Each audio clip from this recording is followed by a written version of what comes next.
नमस्कार दोस्तों मेरा नाम है महेश मिश्रा और मैं आपको पढ़ाता हूं इकोनॉमिक्स। बहुत बहुत स्वागत है आपका कक्षा 360 में। तो बच्चों, अब शुरू करने वाले हैं हम 12th की प्रिपरेशन जोरों शोरों से। तो आज के टॉपिक में हमने स्टार्टिंग करी है भाई मोस्ट इंपॉर्टेंट न्यूमेरिकल्स जो आपके एग्जाम में आने चाहते हैं। ये वो सीरीज होगी जिसके अंदर सारे के सारे इंपॉर्टेंट क्वेश्चन मैक्रो इकोनॉमिक्स के जितने भी क्वेश्चन आ सकते हैं, मैं हर टाइप के क्वेश्चन आपको कराने वाला हूं हर वीडियो के अंदर, हर एक टॉपिक वाइज और फिर उससे रिलेटेड कुछ सारे क्वेश्चंस। तो आज के टॉपिक में हम बात करने वाले हैं वैल्यू एडेड मेथड की। बच्चों, आज के टॉपिक में बात होगी वैल्यू एडेड मेथड की। वैल्यू एडेड मेथड और इसके कुछ इंपॉर्टेंट न्यूमेरिकल जितने भी तरह के आपके बोर्ड के एग्जाम में आ सकते हैं।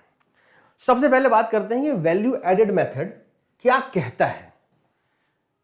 बच्चों, अगर आप नेशनल इनकम का वैल्यू एडेड मेथड, तीन मेथड होते हैं, एक value added method, expenditure method और income method. Value added method से अगर आप क्वेश्चन सॉल्व करते हैं तो जो आपका आंसर आने वाला है वो आना है GVA एट MP, यानी कि gross value added at market price. इसी को हम GDP एट MP के नाम से भी जानते हैं। यानी कि अगर आपके एग्जाम में GDP एट MP पूछा है तो आप GVA एट MP भी निकाल सकते हैं। फॉर्मूला क्या होता है इसका, ग्रॉस वैल्यू एडेड का? अगर बहुत सारी फर्म्स दे रखी हैं तो उन सभी फर्म्स को जोड़ना है, और अगर सारी फर्म्स का ग्रॉस दे रखा है तो एग्जैक्टली वो अमाउंट डाल देना है। तो फॉर्मूला क्या होता है बच्चों इसका? Sales plus change in stock. इससे क्या आ जाता है आपका? इससे आता है वैल्यू ऑफ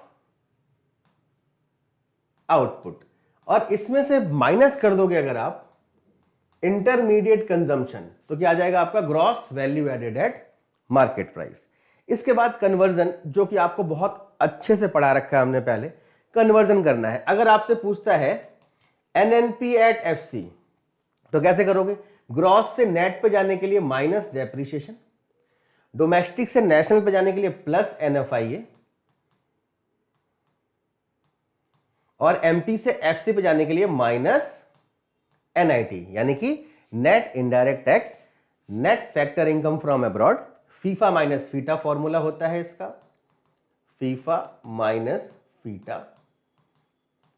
NIT का फॉर्मूला होता है इनडायरेक्ट टैक्स माइनस सब्सिडीज। और डेप्रिसिएशन को एक और नाम से जानते हैं हम, हालांकि replacement cost of fix asset, 3-4 नाम होते हैं इसके, सबसे फेमस नाम बता रहा हूं, कंजम्पशन ऑफ, मोस्टली आपको देखने को मिलेगा। इसके बाकी नाम भी मैंने एक्सप्लेन किए हुए हैं प्रीवियस वीडियोस में, वहां पर आप देख सकते हैं। अब इस फॉर्मूले के हिसाब से चाहे आपको GVA पूछ ले, NDP एट FC पूछ ले, NDP एट MP पूछ ले, NDP एट FC पूछ ले, GDP at MP, GNP at MP, FC, कुछ भी चीजें पूछ ले, आप सब कुछ निकाल सकते हो। सबसे पहले आपको GVA एट MP या फिर GDP एट MP निकालना है। तो पहला काम क्या होगा? वैल्यू ऑफ आउटपुट निकालना, माइनस करना उसमें से intermediate consumption, sales plus change in stock. Formula किसका है? वैल्यू ऑफ आउटपुट का। इन सिंपल से फॉर्मूलाज से हम सारे के सारे क्वेश्चन सॉल्व कर सकते हैं। चलिए फटाफट से चलते हैं पहले क्वेश्चन पे। क्या निकालने को बोला है? कैलकुलेट GVA एट MP, यानी कि gross value added at market price या फिर GDP। सबसे पहले हम लिखेंगे इसमें फॉर्मूला अपना। क्या फॉर्मूला होता है? GVA at MP is equals to sales plus change in stock. अच्छा, अगर चेंज इन स्टॉक पूछे आपसे तो चेंज इन स्टॉक का फॉर्मूला क्या है? अगर ना दिया हो तो closing stock minus opening stock. ये चेंज इन स्टॉक का फॉर्मूला है। माइनस करना है आपको इंटरमीडिएट कंजम्पशन। तो यहां पर अपनी इंफॉर्मेशन ढूंढ लें। क्या कहीं कुछ दे रखा है हमें? कहीं सेल्स दे रखी है हमको? देखो जी, डोमेस्टिक सेल, यानी कि अब सेल्स के भी कुछ हिस्से होते हैं क्या? बिल्कुल होते हैं जी। सेल्स के अंदर 3 चीजें आ जाती हैं आपकी, एक तो डोमेस्टिक सेल, एक एक्सपोर्ट और एक प्रोडक्शन फॉर सेल्फ कंजम्पशन को भी हम इसी का पार्ट मान लेते हैं। तो डोमेस्टिक सेल दे रखी है, साथ में एक्सपोर्ट भी दे रखा है। अगर हम इन दोनों को जोड़ देंगे तो आ जाएगा पूरी की पूरी सेल कितनी करी गई, यानी कि देश के अंदर कितना बेचा गया और देश से बाहर यहां बनाया हुआ कितना सेल किया गया। तो सेल्स के अंदर दो चीजें आ गई, एक डोमेस्टिक सेल जो कि 200 है प्लस एक्सपोर्ट जिसकी वैल्यू 10 है। अब बात करते हैं चेंज इन स्टॉक की। क्या वो दे रखा है? हाँ जी, चेंज इन स्टॉक गिवन है हमें माइनस का 10। तो बच्चों चेंज इन स्टॉक प्लस करना है हमको, वैल्यू माइनस 10 दे रखी है यानी कि वो डिक्रीज इन स्टॉक दे रखा है, तो प्लस में यहां पर माइनस 10 लगा दोगे आप। अब इंटरमीडिएट कंजम्पशन की बात आती है। इंटरमीडिएट कंजम्पशन बड़ा खेला खेलता है आपके साथ। बहुत सारे क्वेश्चंस में इंटरमीडिएट कंजम्पशन दे रखा होता है डायरेक्टली, और बहुत सारे क्वेश्चन में इंटरमीडिएट कंजम्पशन निकालना पड़ सकता है, वो किसी और नाम से दिया हुआ हो सकता है। तो हमें इंटरमीडिएट कंजम्पशन की वीडियो देखने जाके वहां पर, जब मैंने नेशनल इनकम का स्टार्टिंग का पढ़ाया हुआ है वहां जाके आपको वन शॉट में मिल जाएंगी सारी चीजें। इंटरमीडिएट कंजम्पशन को एक और नाम से जानते हैं हम, सिंगल यूज प्रोड्यूसर गुड्स, क्योंकि ये अपनी आइडेंटिटी प्रोडक्शन प्रोसेस के अंदर खो देते हैं, खत्म कर देते हैं, इसीलिए इनको सिंगल यूज प्रोड्यूसर गुड्स कहा जाता है। तो ये कितने दे रखे हैं भाई? 120। तो ये हो जाएगा माइनस का 120। इसको सॉल्व कर देंगे तो जीवी एट एमपी आ जाएगा। और कोई इंफॉर्मेशन हमारे काम की है नहीं। अगर हमें जीवी एट एमपी से नेशनल इनकम पे जाना होता तो डेप्रिसिएशन, एनएफआई, एनआईटी वगैरह भी हमारे काम आते। यहां सिर्फ जीवी एट एमपी पूछा है। सॉल्व कर दें इसको। 210 माइनस 10 माइनस 120, ये हो गया 200 माइनस 120 यानी कि सिर्फ 80। तो जी वी ए एट एमपी कितना आ गया बच्चों? 80। और यूनिट क्या होती है नेशनल इनकम की? करोड़। अच्छा, यहां पर लैक्स लिखा हुआ है तो आप करोड़ नहीं लिखेंगे। सपोज करो यहां करोड़ लिखा होता तो करोड़ लिखते, लैक्स लिखा हुआ है तो लैक्स लिख दिया जाएगा। ध्यान रखना है कौन सी यूनिट दे रखी है। अगर कुछ नहीं दे रखा, सिर्फ रुपीस दे रखा है तो करोड़ लिखना है। नेशनल इनकम की यूनिट क्या होती है? करोड़। अदरवाइज लैक्स गिवन है तो लैक्स के हिसाब से लिखा जाएगा। अगला क्वेश्चन करके देखते हैं बच्चों हम। Next question. अब इस वाले क्वेश्चन में जीवी एट एमपी नहीं पूछा, कोई बीच की इंफॉर्मेशन पूछ लिया आपसे, चेंज इन स्टॉक पूछ लिया।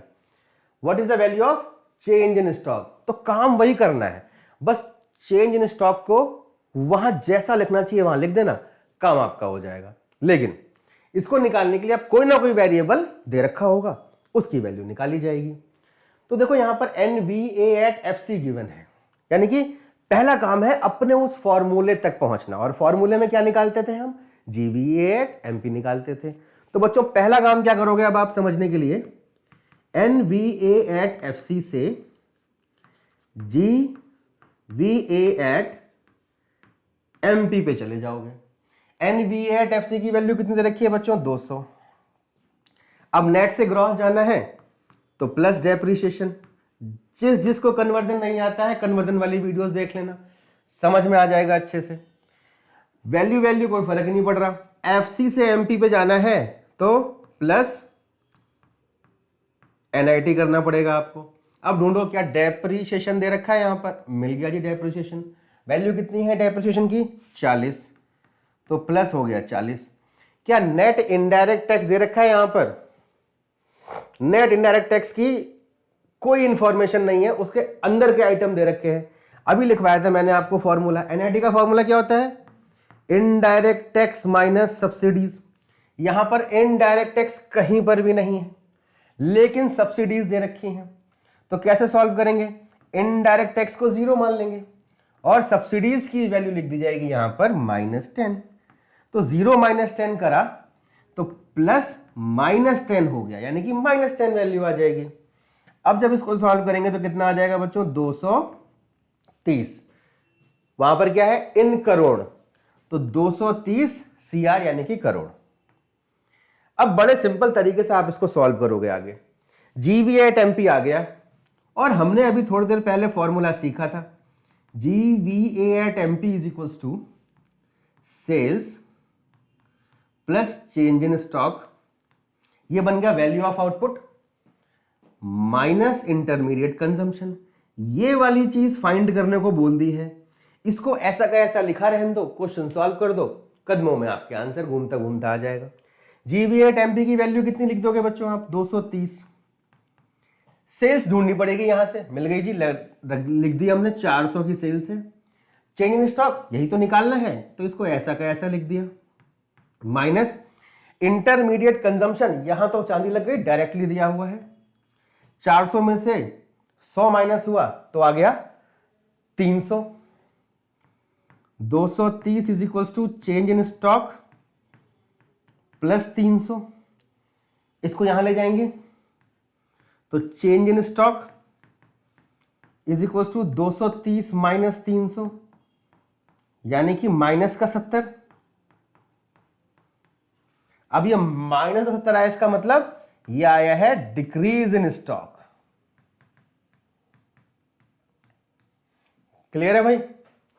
आई थिंक सभी को समझ में आ गया होगा। चाहो तो स्क्रीनशॉट ले सकते हो, मैं हट जाता हूं। बहुत ही प्यार से हमारा क्वेश्चन यहां पर सॉल्व हो गया। अगला क्वेश्चन देखते हैं। इसमें निकालना है बच्चों GVA@FC। ऐसे ही किसी क्वेश्चन में अगर आपसे पूछ लेता है कि भाई चेंज इन स्टॉक नहीं, आप ना सेल्स निकाल के दिखाओ, तो वहां पर चेंज इन स्टॉक की वैल्यू दी रखी होगी, सेल्स को वैसा का वैसा रख देंगे। अगर कोई पूछ लेता है कि इंटरमीडिएट कंजम्पशन निकालो, तो वो लिख दिया जाएगा। कन्वर्जन के अंदर इनडायरेक्ट टैक्स या सब्सिडी कुछ भी फाइंड आउट करने को बोलता है, तो आपको फॉर्मूला पुट करना है, जो वैल्यूज गिवन है उन्हें फाइंड आउट करना है, क्वेश्चन सॉल्व हो जाएगा बड़े प्यार से। एक ही फॉर्मूला सारे क्वेश्चन सॉल्व कर देगा। बिल्कुल इजी है ये आप लोगों के लिए करना। अगले क्वेश्चन पे आते हैं। GVA@FC निकालना है from the following data.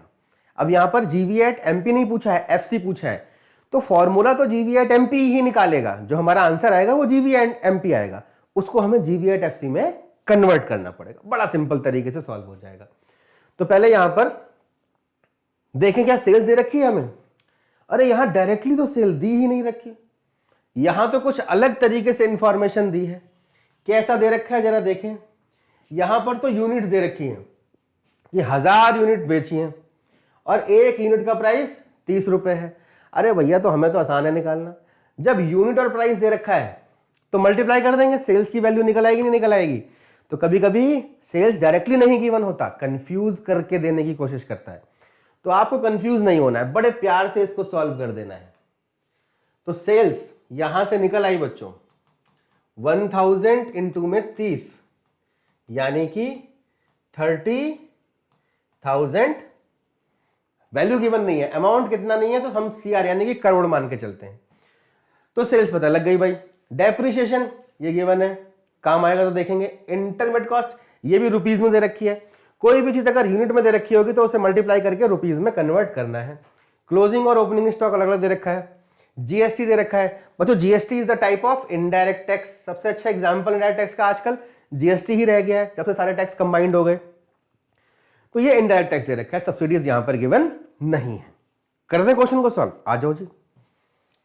GVA@MP formula sales plus change in stock minus intermediate consumption. Sales हमने अभी अभी निकाली 30,000।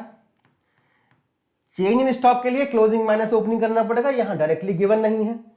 तो क्लोजिंग स्टॉक कितना हो गया 3000 माइनस ओपनिंग स्टॉक कितना हो गया 2000 माइनस इंटरमीडिएट कंजम्पशन कहां है भाई, ये रहा 12000। सारी इंफॉर्मेशन पुट कर दी। We will get the GVA@MP now. Solve कर दें। 30 और एक 31। 31 में से 12 चला जाएगा तो कितना बच जाएगा बच्चों। अगर 32 में से 12 जाता तो 20 बचता। 31 में से 12 जाएगा तो 19,000 बच जाएगा। ठीक है जी, 19,000 करोड़। ये क्या आ गया हमारा GVA@MP। पूछा क्या है इसने कहा जी हमें तो GVA@MP नहीं, हमें तो चाहिए GVA@FC। तो ग्रॉस से ग्रॉस कोई दिक्कत नहीं है, वैल्यू से वैल्यू कोई दिक्कत नहीं है। MP से FC पे जाना है, यानी कि माइनस करना पड़ेगा हमें नेट इनडायरेक्ट टैक्स, तो आंसर आएगा। तो GVA@MP की वैल्यू लिख दी 19,000। अब इनडायरेक्ट टैक्स निकालने के लिए हमें क्या चाहिए, इनडायरेक्ट नेट टैक्स निकालने के लिए इनडायरेक्ट टैक्स चाहिए और सब्सिडीज चाहिए। सब्सिडीज यहां पर गिवन नहीं है, यानी कि इनडायरेक्ट टैक्स कितना हुआ 6000 माइनस सब्सिडीज 0, तो वैल्यू कितनी आ गई 6000। तो यहां से माइनस कर देंगे बच्चों 6000, क्योंकि एनआईटी माइनस होता है। 19,000 में से 6000 चला जाएगा तो कितना बच जाएगा 13,000 करोड़। ये हमारा आंसर हो जाएगा। देखिए जी, बड़े प्यार से हमने सॉल्व कर लिया। कोई दिक्कत कोई परेशानी आई हो तो कमेंट में बताइएगा, मैं सारे कमेंट का जवाब दूंगा आप लोगों का। ठीक है जी, अगला क्वेश्चन करके देखें। बेहतरीन बेहतरीन क्वेश्चन लाए हूं मैं आपके हर टाइप के। ये क्वेश्चन है जिसमें बच्चों को बड़ी दिक्कत आती है। अभी जितने भी क्वेश्चन हमने करे बच्चों, इनमें ना सिर्फ एक फॉर्म या फिर सारी फॉर्म्स का मिला के दिया होता है डेटा। अब मैं एक और नया टाइप लेके आया जिसमें मोस्टली बच्चों को क्वेश्चन करने में दिक्कत होती होगी। तो ये जिसमें एक से ज्यादा फॉर्म्स दे रखी होती हैं, यहां बड़ा कंफ्यूजन होता है। तो ऐसे क्वेश्चन को सॉल्व करने के लिए आपको लैंग्वेज को बहुत ध्यान से बहुत अच्छे से पढ़ना है, रीड करना है और एक टेबल बनानी है। उस टेबल में सारी फॉर्म्स को प्लॉट कर देना है बड़े प्यार से। देखो जो तरीका मैं बताऊंगा इतना आसान लगेगा आपको कि आप एग्जाम में कभी गलती करोगे ही नहीं। देखो कैसे करते हैं। सबसे पहले आपको यहां लिखना है फर्म। जितनी फर्म्स हमें गिवन है, फर्म लिख दिया आपने जी। फर्म नंबर ए है। पहले एक बार देख लें कि फर्म कितनी कितनी है। यहां पर एक इकोनॉमी है, उसमें कुछ ट्रांजैक्शन हुई है प्राइवेट कंजम्पशन के लिए। A B C D 4 firms हैं। तो फर्म ए की बात कर ली हमने, ठीक है जी। फर्म बी की बात कर ली हमने, ठीक है बॉस।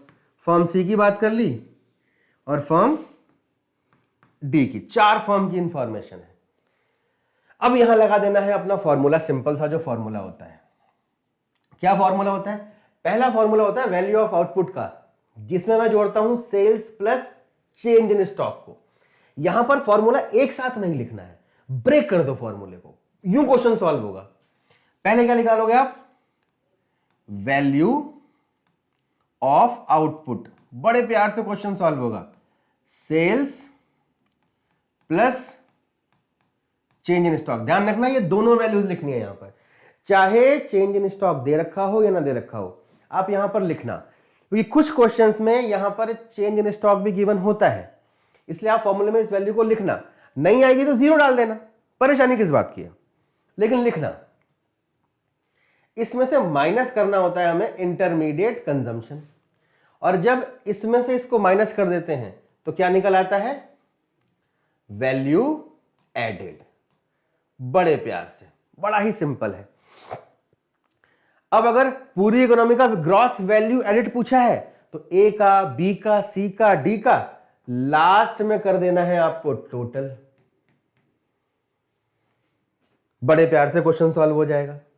अगर पूरी इकोनॉमी में एक्सपेंडिचर पूछा है तो ए बी सी डी ने डायरेक्टली कंज्यूमर को जो बेचा, कंज्यूमर को बेचा, आईसी को इग्नोर करना है, इंटरमीडिएट कंजम्पशन वाली वैल्यू नहीं लेनी है।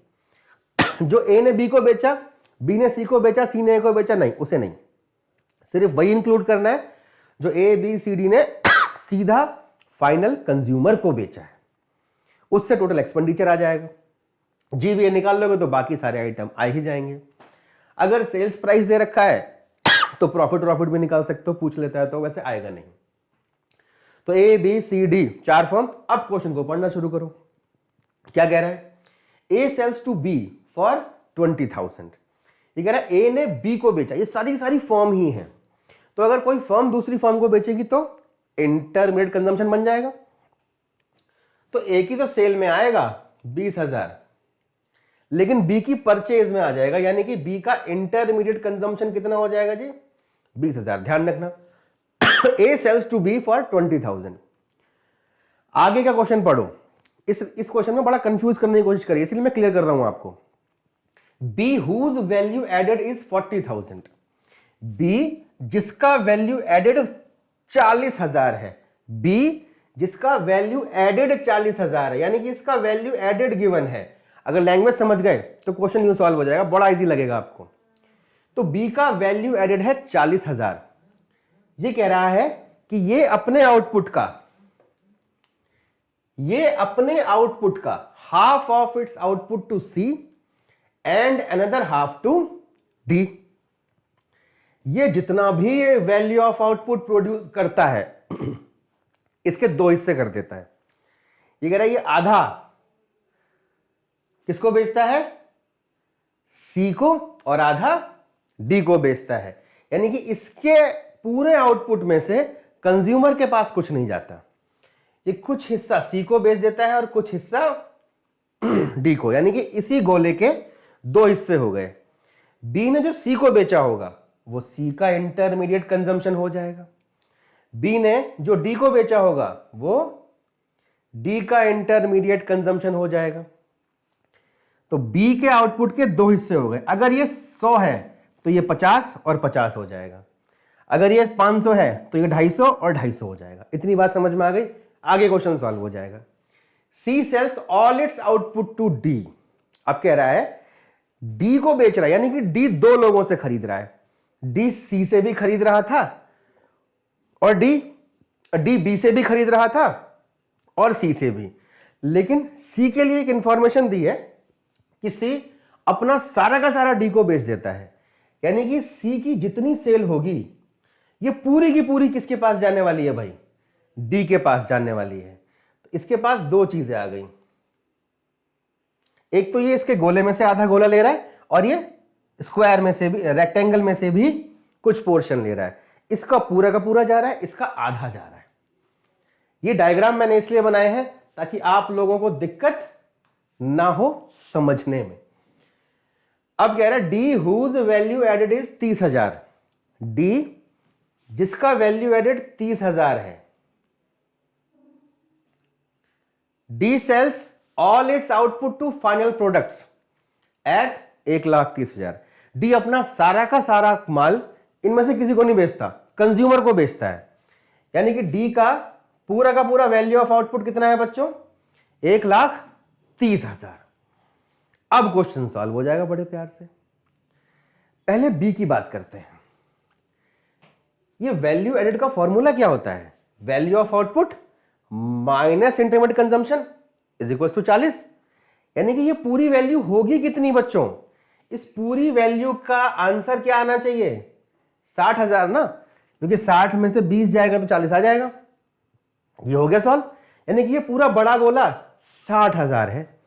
इस 60 के दो हिस्से हो रहे हैं, एक हिस्सा जा रहा है सी के पास और एक हिस्सा जा रहा है डी के पास। तो दो हिस्से करेंगे तो कितनी कितनी वैल्यू आएगी, 30,000 और 30,000। ये भी समझ गए हम। देखो हम धीरे धीरे ब्लॉक्स भरते जा रहे हैं बड़े प्यार से। अब ये कह रहा है सी अपना सारा का सारा आउटपुट इसको बेचता है।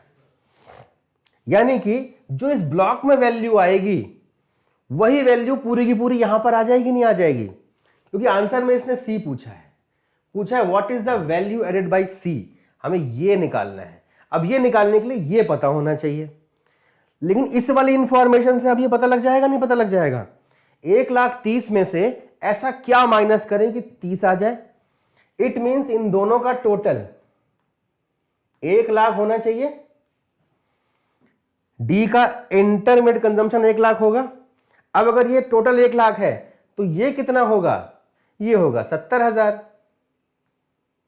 यानी कि इसने डी को कितने का माल बेचा है, 70 का माल बेचा है। 70 में से 30 माइनस कर देंगे तो कितना आंसर आ जाएगा भाई, 40,000 आंसर आ गया। एक बार दोबारा समझ लो किसी को दिक्कत आई हो तो। सबसे पहले हमने देखा कि बी का वैल्यू ऑफ आउटपुट कैसे निकलेगा। इसका आईसी दे रखा था, वैल्यू एड दे रखा था, तो दिस माइनस दिस ये होना चाहिए। तो हमने इन दोनों को प्लस कर दिया तो 60 आ गया। ये कह रहा है ये अपने आउटपुट के दो हिस्से कर रहा है, आधा आधा बेच रहा है, आधा सी को आधा डी को।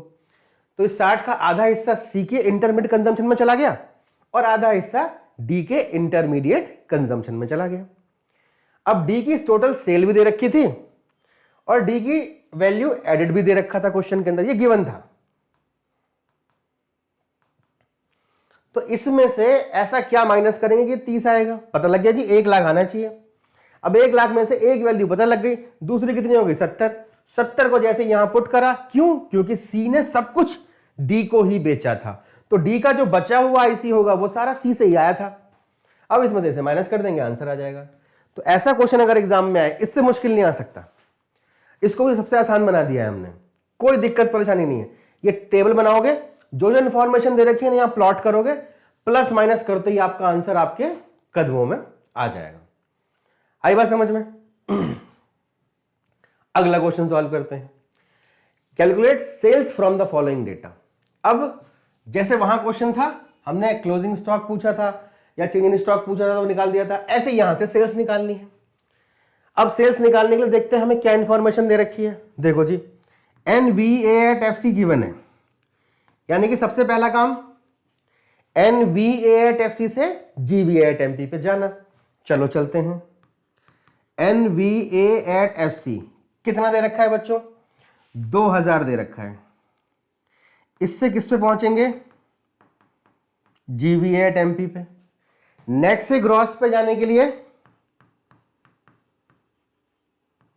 प्लस डेप्रिसिएशन, FC से MP पे जाने के लिए प्लस NIT। ढूंढ लो इंफॉर्मेशन दे रखी है क्या? डेप्रिसिएशन तो नहीं दे रखा, लेकिन उसका दूसरा नाम दे रखा है जो मैंने आपको वीडियो की शुरुआत में बताया था। तो consumption of fixed capital is also known as depreciation. तो ये कितना हो गया भाई? 700 रुपए। प्लस कर देंगे यहां पर 700। उसके बाद NIT, नेट इनडायरेक्ट टैक्स। यहां पर इनडायरेक्ट टैक्स तो नहीं दे रखा, लेकिन सब्सिडीज दे रखी है, तो जब नहीं दे रखा तो उसे जीरो मान लेंगे। कहीं कोई GST वगैरह भी नहीं दे रखा, तो इनडायरेक्ट टैक्स की वैल्यू हो गई बच्चों 0 और सब्सिडीज दे रखी हैं 200, तो ये हो गया माइनस का 200। 0 माइनस 200 माइनस 200, तो माइनस 200 आ गया। इसको सॉल्व करेंगे तो कितना आ जाएगा? 2500 करोड़। अब कुछ नहीं करना, जो फॉर्मूला सबसे पहले सीखे था उसी में डाल दो। क्या फॉर्मूला था भाई? GVA at MP is equals to sales plus change in stock, that is value of output minus intermediate consumption, GVA at MP। निकाल दिया हमने, यहां रख दिया 2500 crore is equals to sales दे रखी है। अरे सेल्स तो पूछी ही है, तो सेल्स की जगह पे सेल्स लिख दो। चेंज इन स्टॉक के लिए क्लोजिंग और ओपनिंग दोनों दे रखा है, तो हमेशा क्लोजिंग में से ओपनिंग को माइनस करेंगे। ओपनिंग माइनस क्लोजिंग अकाउंटेंसी में होता है, इकोनॉमिक्स में क्लोजिंग माइनस ओपनिंग होता है, ध्यान रखना। यहां गड़बड़ मत कर देना। कई बार बच्चे अपने वाइवा में गलती करना, आजकल आप लोगों के प्रैक्टिकल चल रहे होंगे, तो बच्चों अगर अकाउंटेंसी का प्रैक्टिकल है और कोई आपसे चेंज इन स्टॉक पूछता है तो बोलोगे opening stock minus closing stock, और अगर इकोनॉमिक्स का प्रैक्टिकल चल रहा है तो आप क्या बोलोगे? Closing stock minus opening stock. ध्यान रखना, गड़बड़ मत करना। अकाउंटेंसी में ओपनिंग माइनस क्लोजिंग, इकोनॉमिक्स में क्लोजिंग माइनस ओपनिंग, ठीक। तो क्लोजिंग है हमारा 600 और ओपनिंग है 100। 600 माइनस 100 और इंटरमीडिएट कंजम्पशन दे रखा है, डायरेक्टली दिया हुआ है 3000। सॉल्व कर दिया इसको, सेल्स प्लस माइनस वैल्यू आ जाएगी 500 को इसको माइनस करेंगे तो यहां आ जाएगा माइनस का 2500 इज इक्वल्स टू 2500। अब इधर भी 2500 इधर भी 2500, कट नहीं रहा है भैया, यहां माइनस का है, ध्यान रखना। ऐसे काट के जीरो मत कर देना। यहां माइनस का 2500 है, यहां प्लस का 2500 है। अगर दोनों तरफ प्लस का होता तो कट जाता। अब ये 25 उधर जाएगा प्लस हो जाएगा, गलती मत कर देना बिल्कुल भी, जीरो नहीं आती सेल्स कभी। 2500 प्लस 2500 5000। यहां लाख्स में दे रखा था बच्चों, तो CR ना लिख के आप क्या लिखोगे? लैक्स। और यहां पर भी ये 2500 5000 होगा। हाँ, इरेजर लेनी पड़ेगी भाई, एक जीरो एक्स्ट्रा पड़ गया है।